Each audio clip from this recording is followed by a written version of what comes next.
Now, I want to switch gears here a little bit. I want to talk about XRP. So, our old friends at the SEC are back at it again. Now, apparently, they would like to appeal the judge's decision in the SEC case. Yes, they can't just let it be. They can't just let it be, can they? Nope. They have to screw with us. Come on, SEC. What are you doing, man? So they're trying to appeal. This is very important. They're trying to appeal.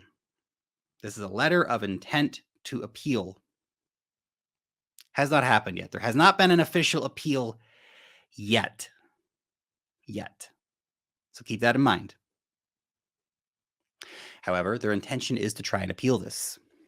And come on, SEC, just take the L, man. Just take the L.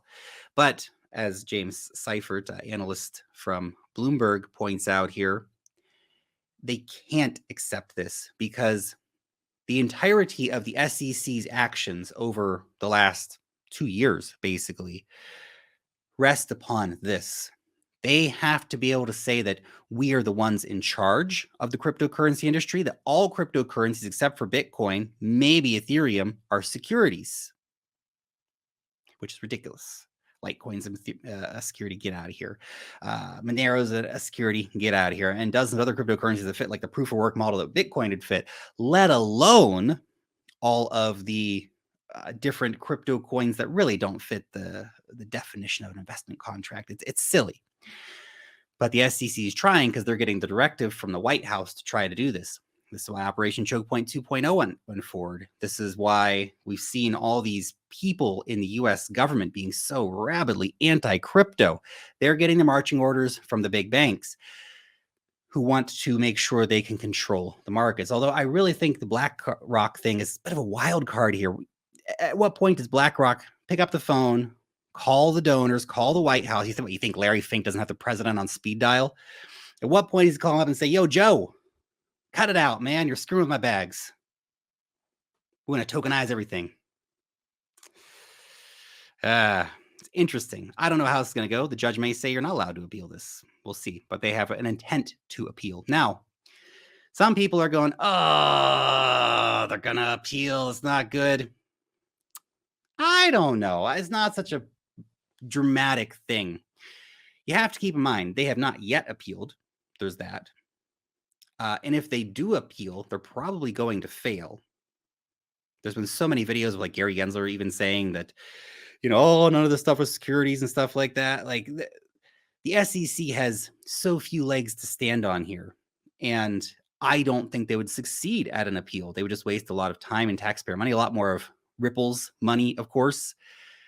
But if they do appeal, then this is going to take years to play out in court. Like, this is not going to be like they appeal day one and XRP is a security. No, we're talking like probably another 2 years of court battles and BS for the XRP community. And that means that while the current standing, the current legal precedent in the United States is that basically altcoins are not securities. And so that is the prevailing reality right now until proven otherwise by a court or legislated by the legislators who apparently seem to not want to legislate anything. So that means that, what do we got? 2 years for altcoins to go crazy before the SEC comes out and if they win their case and then they can say, oh, okay, great. Now we can say all altcoins are securities, but they're probably going to have a different administration. By then, things be very different. Of course, we've already gone through a full bull cycle and you cashed out all your altcoins. You don't care if they're securities anymore. You're out, man. You're out. Yeah. But it's not just XRP and Ripple who are in the crossfire right now. Congresswoman Maxine Waters, who's like 85 or something, says she's deeply concerned about PayPal's new stablecoin. America's gerontocracy. It's an embarrassment. I mean, who are these dinosaurs who are regulating technology? This lady doesn't have a PayPal account. Get out of here. This lady has no idea what a stablecoin is. She just gets the memo on her desk and comes out, I don't like stablecoins. Okay, lady. Come on.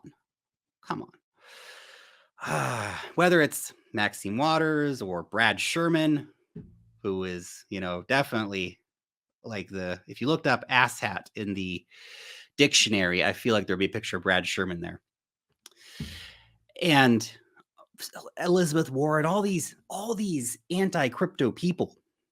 It's so dumb. This is the thing that drives me crazy about all this, is just how dumb it actually is, because the USA, I was thinking about this. It's just like, what are you doing? What are you doing, America? Because think about it. What are most stable coins denominated in? US dollars. So these idiots who are too old to even use this technology or understand anything about it, instead of looking and going, hey, wait a second, the dollar is facing unprecedented challenges right now from new technology, from the BRICS group, from the Chinese yuan, from us, putting sanctions on our allies and all this kind of crazy stuff, right? Maybe we should adopt this new technology that's very dollar favorable so that we can extend the dollar's dominance for decades more to come. Let's be the biggest adopters ever of stablecoins. Let's be the biggest champions of stablecoins. Let's encourage all US companies to make stablecoins. Let's dominate the stablecoin game so hard nobody else even tries. Let's take all the market share. Let's get all of our banks to launch Japanese yen stablecoins and euro stablecoins and totally screw out everybody and take it all for ourselves, while maintaining dollar dominance throughout the entire process, pushing the dollar stablecoins so hard all around the world that everybody's going to use the dollar in perpetuity. Doesn't that sound like a much more logical thing for people who are supposed to represent the needs and interests of the US government and the American people to do, to keep the dollar as a global behemoth, to make sure that it is used as much as possible, everywhere as much as possible? I feel like that makes a lot more sense to me than trying to stifle this new technology that would actually have helped maintain dollar dominance. Now, dollar dominance, good or bad in the world, it's a whole different conversation. But the fact of the short-sightedness of this political class is shocking, without a doubt. And interesting, of course, as the Wolf of Wall Street points out here, banking regulators issue a stern warning to any bank doing business with PayPal. Screw the regulators. Really? PayPal, they come out with a stable coin, which is great. It's going to just do so many good things. And I know there's problems with the PayPal stablecoin, but all stablecoins can have some problems of one form or another. But anyway, I digress. PayPal, one of the biggest fintech companies in the country, is getting a little wag of the finger from banking regulators saying, how dare you try to innovate and help us maintain dollar dominance globally? It's so short-sighted. And again, this all comes back to Operation Choke Point 2.0, where the Biden White House has a stated goal to try and kill the cryptocurrency industry in the United States by making it hard for on-ramps and off-ramps to exist. And they've been doing it pretty well. Look, the whole banking collapse thing happened, and they just shut. I can't remember what the name of the bank was. One of the banks, I think, was based out of New York.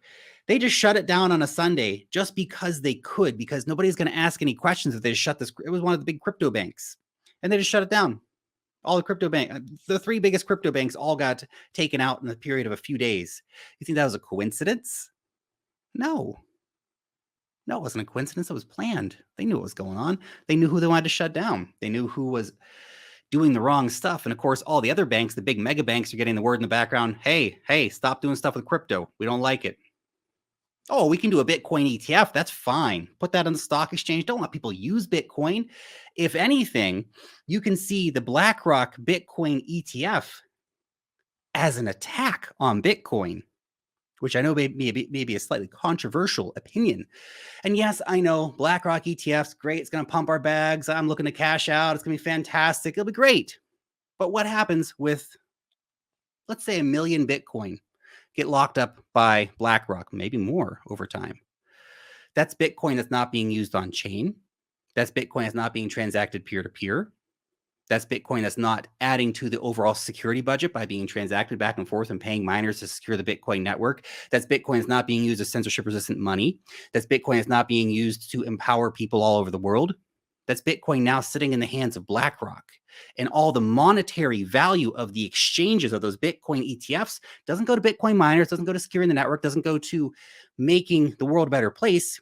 It goes to the NASDAQ, the New York Stock Exchange, whoever's going to be listing these Bitcoin ETF products. It goes to the fund managers, BlackRock, Invesco, Fidelity. They're the ones who benefit from this.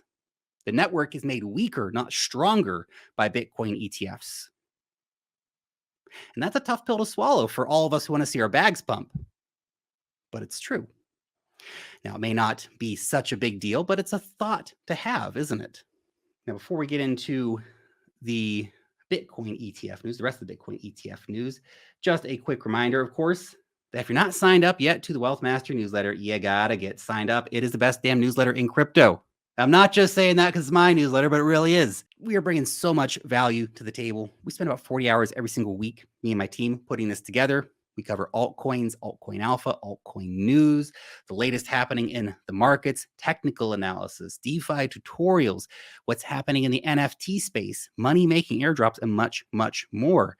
So you can see here, we've got not just the regular issues that come out, but the DeFi tutorials. We have deep dives on stuff like what is proto-dank sharding? Very interesting technology coming to Ethereum that you might want to know more about.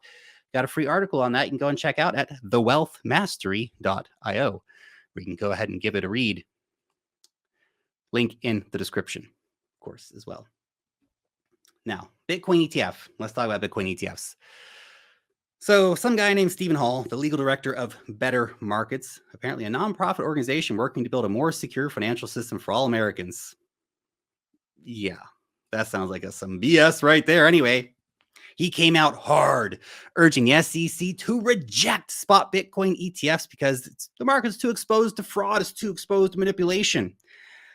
I mean, has this guy even heard of JP Morgan?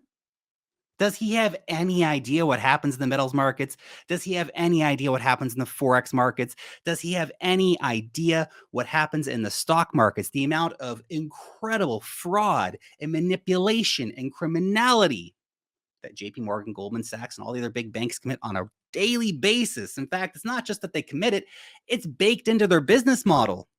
And when they get a $1 billion fine, Main Street looks and goes, yeah, that's right. We taught those JP Morgan guys a big lesson. They're going to be really sorry now. They don't care, man. They made $25 billion. $1 billion? That's a speeding ticket. They don't care. It's baked into the business model of fraud and criminality. They own the regulators. They call the shots. And when somebody finally says, well, you guys, hey, I see you doing some good business over there. You got to pay us a little bit of money, huh? SEC's here. We need some paychecks, guys. So for this guy, Stephen Hall, whoever this is, I call BS. I call BS, man. Stephen Hall, this guy. You can't have a Bitcoin ETF because there's too much fraud manipulation. Oh, a Bitcoin futures ETF? That's fine. That's fine. Paper garbage ETFs? Not a problem. It's just sometimes, Eric Balkunas, ETF analyst for Bloomberg, pointing out in the past, the SEC has told Ether futures ETF filers to withdraw 5 to 6 days after the first filing hit.